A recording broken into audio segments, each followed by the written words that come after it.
నమస్కారం. ఈనాటి మన విశ్లేషణలోకి నేరుగా వెళ్ళిపోదాం. ఈరోజు మనం మాట్లాడుకోబోతున్న అంశం పంచతంత్ర కథల నుండి తీసుకున్న ఒక అద్భుతమైన లోతైన అర్థమున్న ఒంటే సింహం కథ గురించి.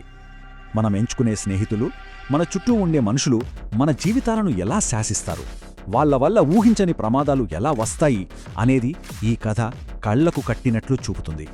అస్సలు కథలోకి వెళ్లే ముందు ఒక చిన్న విషయం ఆలోచిద్దాం. ఎవరికైనా హాని చెయ్యని స్వచ్ఛమైన అమాయకత్వం ప్రాణాల మీదకు తెస్తుందా? వినడానికి కొంచెం ఆశ్చర్యంగా ఉన్నా కుటిల బుద్ధితో ఎదురుపడినప్పుడు అదే జరుగుతుంది. మంచి ఉద్దేశాలు ఎప్పుడూ గెలుస్తాయా లేక స్వార్థపరుల చేతిలో బలైపోతాయా అనేది ఈ కథలో చాలా స్పష్టంగా కనిపిస్తుంది. సరే, ముందుగా మనం ఆ అడవి వాతావరణాన్ని ఒక్కసారి ఊహించుకుందాం. అడవికి రాజు ఒక బలమైన సింహం. అయితే ఆ సింహానికి ఒక ఆంతరంగిక వర్గం, అంటే ఒక ముగ్గురు సలహాదారులు ఉండేవాళ్లు. వారే పులి, నక్క మరియు కాకి. ఈ ముగ్గురు రాజుగారి దగ్గరుంటూ తమ పనులు చక్కబెట్టుకుంటూ పరోక్షంగా అడవిని శాసిస్తుంటారు. రాజు తీసుకునే ప్రతి నిర్ణయం వెనుక వీరి హస్తం గట్టిగానే ఉంటుంది. సరిగ్గా ఇక్కడే కథలో ఒక కొత్త మలుపు వస్తుంది.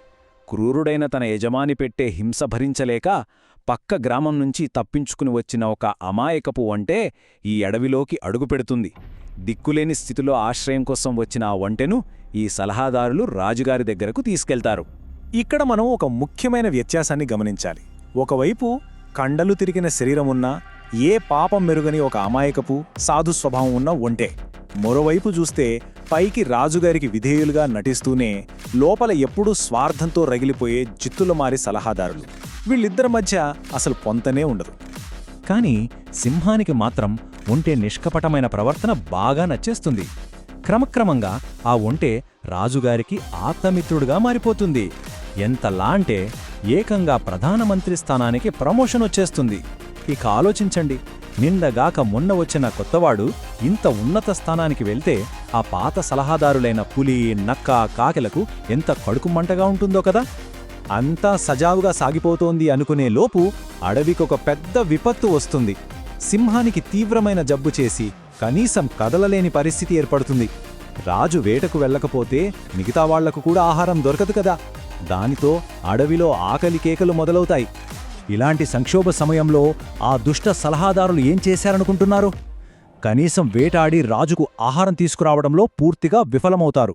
అప్పుడు కాకి ఒక కుటిలమైన ఆలోచన బయటపెడుతుంది.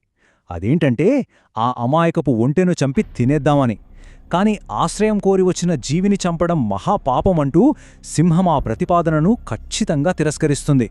రాజు నేరుగా ఒప్పుకునేలా లేడు అని అర్థం చేసుకున్న ఈ ముగ్గురూ కలిసి ఇక ఒక పెద్ద డ్రామా స్టార్ట్ చేస్తారు. ఒంటెను మానసికంగా దెబ్బతీసి సింహం చేతే దానిని బలి ఇప్పించేలా ఒక పక్కా ప్లాన్, ఒక కపట నాటకానికి తెరతీస్తారు. వీళ్ల ఎత్తుగడ ఎంత జిత్తులమారితనంగా ఉంటుందంటే వాళ్లు వ్యూహాత్మకంగా ఒక్కొక్కరూ ముందుకొస్తారు. ముందుగా కాకి వెళ్ళి, "నన్ను తినండి ప్రభూ" అంటుంది. "నీది అతి చిన్న శరీరం, నా ఆకలి తీరదు" అని సింహం అంటుంది. ఆ తర్వాత నక్క వెళ్ళి అడుగుతుంది, "నువ్వు నీచమైన జంతువువి, నిన్ను తినను" అంటుంది సింహం. చివరగా పులి వస్తుంది, "నువ్వు సాధు జంతువులను చంపిన పాపివి, నిన్ను ముట్టుకోవడం కూడా పాపమే" అని సింహం తిరస్కరిస్తుంది. గమనించారా? ఇదంతా సింహం ఎలాగూ ఎవరినీ ఒప్పుకోదు అని ముందే తెలిసి ఆడుతున్న నాటకమన్నమాట. పాపం, ఇదంతా నిజమేనని నమ్మిన మన అమాయకపు ఒంటె తన రాజును ఎలాగైనా బతికించుకోవాలనే స్వచ్ఛమైన ఉద్దేశంతో ముందుకొస్తుంది. "సింహరాజా, నా శరీరం పెద్దది, మీ ఆకలి తీరుతుంది, కాబట్టి సందేహించక నన్ను భక్షించండి" అని తన ప్రాణాలను అర్పించడానికి సిద్ధపడుతుంది. ఇక్కడే ఒంటె మంచితనం దానికి మరణశాసనంగా మారుతుంది. ఒంటె అలా అనగానే సింహం కాస్త ఆలోచనలో పడుతుంది. కరెక్ట్గా ఇదే టైంలో కాకి మళ్లీ ఎంటర్ అవుతుంది. దేహాన్ని రక్షించుకొనటం ప్రతి ప్రాణికి ముఖ్య కర్తవ్యం కదా. మీలాంటి ప్రయోజకుడు బతికితే 10 మందికి లాభం, కాబట్టి ఒంటె ప్రార్థనను మన్నించండి అని సింహాన్ని ఉసిగొల్పుతుంది. ఇంకేముంది, కాకి వేసిన ఆ మాస్టర్ స్ట్రోక్కి నక్క, పులి కూడా గట్టిగా ఒత్తాసు పలుకుతాయి. ఒక పక్క ప్రాణాలు తీస్తున్న ఆకలి, మరోపక్క అందరూ కలిసి చేస్తున్న మానసిక ఒత్తిడి. ఈ రెండింటి ముందు సింహం లొంగిపోతుంది. తక్షణమే ఆ అమాయకపు ఒంటె మీద దాడి చేసి దారుణంగా చంపి భక్షిస్తుంది. అలా ఆ సలహాదారుల ద్రోహం సక్సెస్ అవుతుంది. అసలు ఈ కథ మనకు ఏంటి గుణపాఠం నేర్పుతుంది? సింపుల్, చెడు సహవాసం ఎంత ప్రమాదకరమో చెబుతుంది. దుర్మార్గులు ఎప్పుడూ పక్కవారికి కీడు చెయ్యాలనే చూస్తారు. పైగా ఇలాంటి నీచుల మాటలు గుడ్డిగా నమ్మే నాయకుడు కూడా చివరకు వాళ్లలాగే ఒక నీచుడిగా మారిపోతాడు.